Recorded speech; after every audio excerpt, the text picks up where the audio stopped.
To day 2 of Tirupati. So ఈరోజు అయితే మేము వెకేట్ చేసేస్తున్నాము. సో వెకేట్ చేసే ముందు బ్రేక్ఫాస్ట్కి అయితే మళ్ళీ అన్నదానంకి వెళ్ళిపోయాము.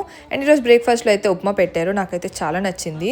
సో ఇంకా తినేసిన తర్వాత మళ్ళీ వెకేట్ చేసే ముందు గుడి దగ్గరికి వెళ్ళి దండం పెట్టుకోవాలనిపించింది. సో నేను అండ్ నాని మాత్రమే వెళ్ళాము. అండ్ బాబాయ్ అండ్ మమ్మీ వచ్చేసి రూమ్కి అయితే వెళ్ళిపోయారు, ఎందుకంటే కొంచెం వర్షం కూడా పడుతుంది.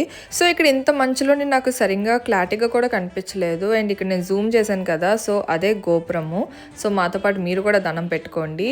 అండ్ దండం పెట్టించుకున్న తర్వాత మళ్ళీ ఒకసారి సెకండ్ టైం ట్రై చేశాను క్యాప్చర్ చేయడానికి, బట్ ఆ మంచులోని ఆ కాస్త కనిపించేది కూడా ఇంకా పోయింది. సో దీన్ని బట్టి అర్థం చేసుకోవచ్చు తిరుపతిలో ఎంత మంచు కురుస్తుందని చెప్పేసి. యాక్చువల్లీ కొంచెం ముందుకు వెళ్ళొచ్చు, బట్ మాకు అంత టైం లేదు, ఎందుకంటే తొందరగా వెకేట్ చేసేయాలి.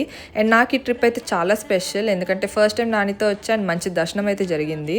సో మళ్ళీ స్వామి పిలుపు కోసమే వెయిట్ చేయాలి. సో ఇది వచ్చేసి మా రూమ్ దగ్గర వ్యూ. అండ్ మేము లగేజ్ అయితే తీసుకొని కూడా మేము వెకేట్ చేసాము. అండ్ కొండ దిగడం కూడా స్టార్ట్ చేసాము. యాక్చువల్గా మాకు ఈవినింగ్ ట్రైన్, బట్ వేరే ప్లేసెస్ కవర్ చేయాలనుకున్నాము. సో అందుకే మేము ఎర్లీగా వెకేట్ చేసాం. సో ఎక్కడికి వెళ్ళాం ఏంటో తెలుసుకోవాలనుకుంటే కనుక స్టే ట్యూన్.